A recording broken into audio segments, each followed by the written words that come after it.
ఆటోమేటిక్గా జరిగేది అదే. రాష్ట్ర సమస్యలు ఏం మాట్లాడుతున్నారు? రేపొద్దున మీరు మాట్లాడాల్సింది నువ్వు గత 5 ఏళ్లలో నిరుద్యోగం మీద మాట్లాడండి, ప్రజలు స్వాగతిస్తారు. లేదు ఒక అభివృద్ధి మీద మాట్లాడండి, స్వాగతిస్తారు. పెట్టుబడుల మీద మాట్లాడండి, స్వాగతిస్తారు. అలాంటిది ఏది లేకుండా చర్చ ఎంతసేపు తన కార్నర్ ఏంటి? జగన్మోహన్ రెడ్డి. జగన్మోహన్ రెడ్డి కార్నర్ ఏంటి? Sharmila. Jaganmohan Reddy and team corner ఏంటి? షర్మిల మీదే. అంటే వ్యక్తిత్వ హననం చేయటం.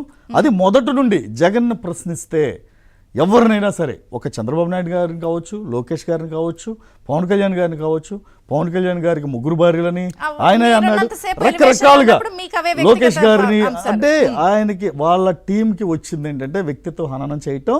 వాళ్ళకి మొదటి నుండి వెనతో పెట్టిన విద్య. ఓకే, ఈ రోజున అసలు రాష్ట్రంలో సమస్యలు జగన్మోహన్ రెడ్డి షర్మిలనే కాదండి సమస్య. వాళ్ళది కుటుంబ సమస్య, వాళ్ళది ఒక ప్రధాన సమస్య. ఓకే, రాష్ట్రంలో సమస్యలు చాలా ఉన్నాయి. నిరుద్యోగం ఉంది, భవన నిర్మాణ కార్మికులు ఉన్నారు, ఓకే, చేనేత కార్మికులు ఉన్నారు, తర్వాత మత్స్యకారులు ఉన్నారు, రైతులు ఉన్నారు, చాలా మంది ఉన్నారు. వ్యాపార వర్గాలు ఎవ్వరు హ్యాపీగా లేరు. ఇన్ని సంవత్సరాలు వ్యాపారం చేస్తున్నాం, ఏంటి మన దీన పరిస్థితి ఏంటి? రైతు పరిస్థితి అదే ఉంది.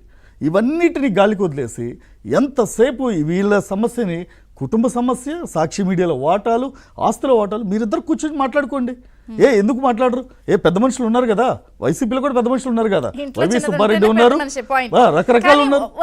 మీరు చెప్తున్నది మంచి వ్యాలిడ్ పాయింటే, జనాలకు కూడా చూస్తే అర్థమవుతుంది. కానీ ఇప్పుడు ఆవిడ మాట్లాడే స్క్రిప్ట్ కూడా చంద్రబాబు గారు ఇస్తున్నారని అంటున్నారు కదా. ఇక్కడ పురంధేశ్వరి గారు మీరు అడిగిన ప్రశ్నలే ఆవిడ ప్రెస్ మీట్ పెట్టి రాష్ట్రంలో అప్పులు ఎంత ఉన్నాయి, ఇవి ఉన్నాయంటే బావ కోసం అని చెప్పి ట్వీట్లు పెట్టారు అన్నారా? బావ కోసం అని పడేస్తారు. షర్మిల గారు ఆవిడ ప్రశ్నిస్తేనేమో మీరు స్క్రిప్ట్ అంటున్నారు. అంటే ఎవరు ఏం చేసినా కూడా ఆవు కథలా మీ దగ్గరికి వస్తున్నారు. ఎందుకంటే ఇక్కడ కార్నర్ ఎవరు? చంద్రబాబు నాయుడు గారు. పార్టీ ఏది కార్నర్? తెలుగుదేశం పార్టీ.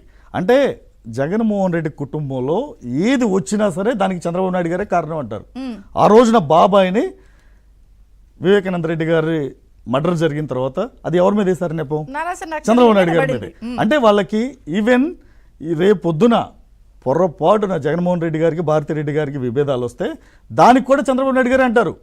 మీరు చూడండి కావాలంటే రాబోయే, అంటే నేను వస్తున్నా అనట్లేదు, ఏ సమస్యకైనా సరే వివేకానంద రెడ్డి గారి సమస్యకి అదే అన్నారు, సునీత గారిని అదే అన్నారు, షర్మిల గారిని అదే అన్నారు. కిరణ్ గారు, ఇలాంటి డైవర్షన్స్ ఇక 70-75 రోజులు ఉన్నప్పుడు, ఇంకా చాలా చాలా తెర మీదకి వస్తున్నప్పుడు, స్పేస్ పోతున్నప్పుడు మీరు ఎట్లా వెళ్తారు? ప్రజలకు మీరు చెప్పాలనుకుంటున్నారు మేనిఫెస్టో ఫోకస్ ఒకటే. మేము రాష్ట్ర ప్రజలకి గతంలో ఏం చేశామో ఇప్పుడు ఏం చేస్తాం అనేదే తెలుగుదేశం పార్టీ ఫోకస్ ఉంటుంది. కానీ ఇలాంటి కుటుంబ సమస్యల్ని రాష్ట్ర సమస్యలుగా, రాజకీయ సమస్యగా మార్చడం ఏ రోజు తెలుగుదేశం పార్టీకి లేదు.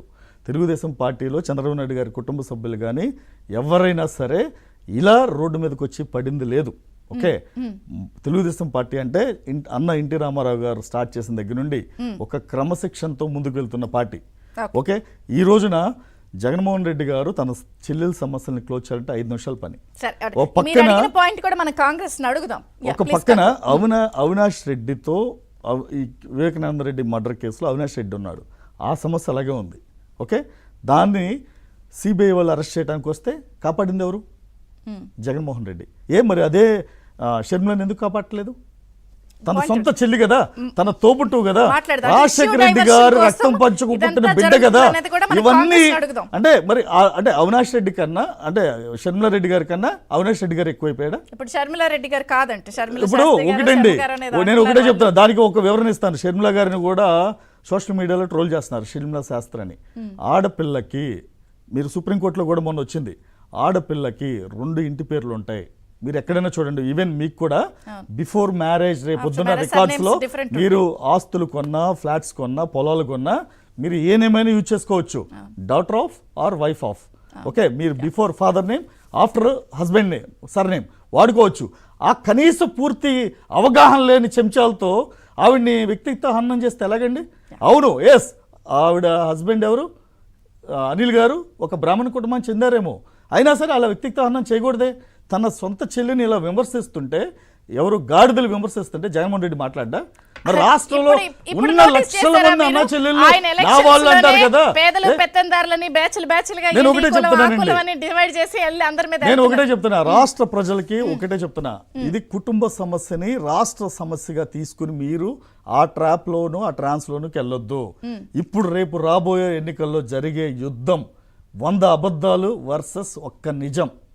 మీరు అది ట్యాగ్ లైన్ పెట్టుకోండి, 100 అబద్ధాలు వర్సెస్ ఒక్క నిజం. 100 అబద్ధాలు ఏంటంటే జగన్మోహన్ రెడ్డి చెప్పే ప్రతి అబద్ధం వెనక ఇలాంటివి ఉంటాయి. ఒక్క నిజం ఏంటంటే చంద్రబాబు నాయుడు గారు రావటం ప్రజలకు అవసరం, అది మాత్రమే నిజం. బ్రేక్ తీసుకుందాం. బ్రేక్ తర్వాత మనం అనలిస్ట్ టీడీపీ